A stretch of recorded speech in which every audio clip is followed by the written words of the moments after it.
नमस्कार दर्शक बंधु मु सुदर्शन आपण देखुं एस पात्र टेक चैनल।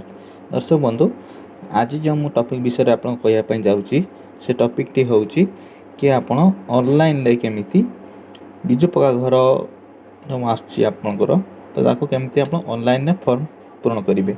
तो चलंतु मेन टॉपिक ऊपर को। तो आपण को प्रथम कोन करिया पई पड़िबो। तो आपण प्रथमे आपण को गूगल क्रोम को ओपन करेंगे। जेकोसी आप गूगल क्रोम को ओपन करेंगे। ओपन कर सारा पर आपण को जो सर्च बार आप लिखे ई अभियोग लिखि सारा पर आपण को जो प्रथम जो इंटरफेस आसो ई अभियोग से क्लिक करेंगे। क्लिक कर सारा पर आपण को मोबाइल देखिए देखा आसो लेट्स गवर्नेंस। तो लेट्स गवर्नेंस रे आपण क्लिक कर सारा पर आपण तो आपण को फॉर्म आसीज। तो आपण को फॉर्म रे प्रथम कौन लिखाई कि अभियोग पंजीकरण फॉर्म। तो से आपण पंजीकरण करें। तो एथिरे लिखाई आपण अभियोग संबंधी विभाग चयन करंतु। तो आपण को अभियोग संबंधी जो विभाग चयन करने कही एथिरे आपण क्लिक करेंगे। क्लिक कर सारा पर आपण कहा पाख को अभियोगटा पठेबे। तो आपण डायरेक्ट पठाइबा जो चाहूथिबे ताले ऑफिस ऑनरेबल चीफ मिनिस्टर पाक भी पठे पारे, चीफ सेक्रेटरी पाक पठे पारे, DG and IG of police ताक पाक भी पठे पारे। तो आपण स्टेट हिसाब से जब पठाइबा चाहते तो ताले आपण डिस्ट्रिक्ट कलेक्टर को पठातु। डिस्ट्रिक्ट कलेक्टर पठे क्लिक कर सारा पर आपण पाक सेकेंड ऑप्शन आसीबो जे आपण को डिस्ट्रिक्ट रे आपण रहउछन। जेतु मो बालेश्वर रहउजी सेति मो बालेश्वर डिस्ट्रिक्ट कलेक्टर को चूज करछि। तो चूज कर सारा पर तो थर्ड ऑप्शन आपन को आछि कि संबंधी आपण पूर्वर उपरोक्त विभाग अभियोग करछन्ति कि माने या ऑप्शन होछि कि आपण केबे एई फॉर्म को आगर केबे ऑनलाइन अप्लाई करछन्ति कि जति यस जति चयन करथिबे तो यस करिवे, अगर जति चयन न करथिबे तो नो करिवे। तो तापर लिखिबे आपण नाम। तो नाम जगह रे आपण को नाम लिखिबे। तो आपण को नाम जहा थिबो तो सही हिसाब रे लिखिबे। तो मु लिखुची जमती मु लिखिली अंतर्जामी पात्र। तो तापरे आपण लिखिबे आपण को लिंग यानी आपण फीमेल कि मेल सेटा आपण लिखिबे।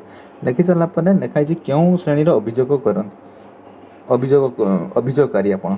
तो आपण जदि एससी एसटी कि जनरल कि जहाँ भी हेतिबे तो आपण एतरे आपण सीनियर सिटीजन कि अलगा कोनसी तो आपण एतरे चयन कर फिर। तो मु जनरल रे क्लिक करछि।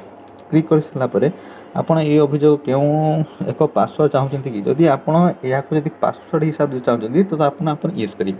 तो मु एथरे न करछि माने होछि एथरे मोर किछ पासवर्ड दरकार नै।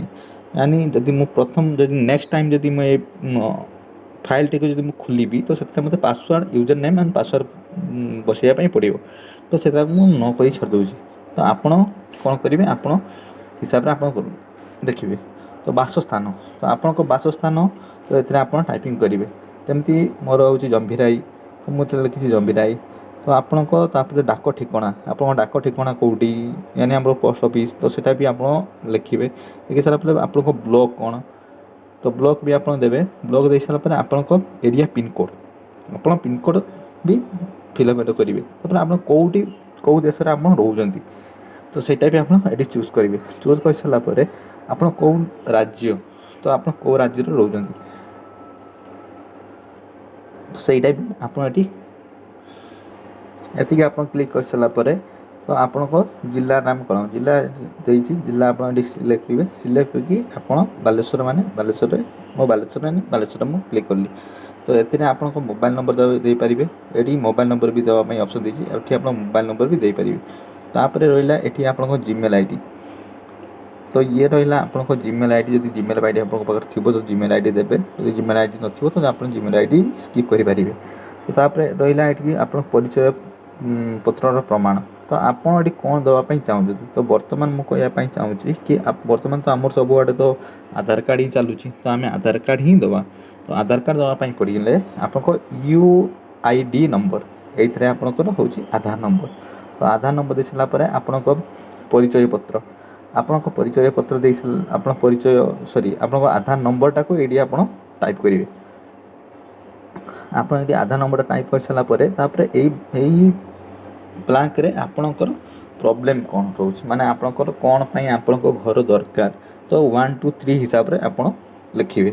तबरे एटा रहला केउ प्रकार रो कार्यस्थान आपण चाहू माने की प्रकार आपण कार्यस्थान चाहू जे मु जल्दी चाहूची जे मो घर जल्दी ही जाऊ कोनोसी भी आपण एतरे टाइप करि परि टाइप कर सला परे अपलोड तापरे आपण देखि अपलोड करंतु प्रयोज्य डॉक्यूमेंट को तो आपण जदि चाहते आपन आधार कार्ड को आप माने एतरे अटैच करिया पई तो एतरे आपन को ऑप्शन अछि चूज फाइल को जाकि आपन अटैच करि पारे किंतु गोटे कथा मन रखबे एथि देछि कि only PDF up to 2 MB and 2 MB ऊपर को आपन एतरे एंट्री करि पारि माने अपलोड करि पारिबे नै त देखुथिबा सुरक्षा कार्ड उल्लेख करंतु तो एठी जो देखा कैप्चा कोड आपन एतरे कैप्चा कोड को सबमिट एंटर करके एटी आप सबमिट करंतु सबमिट कर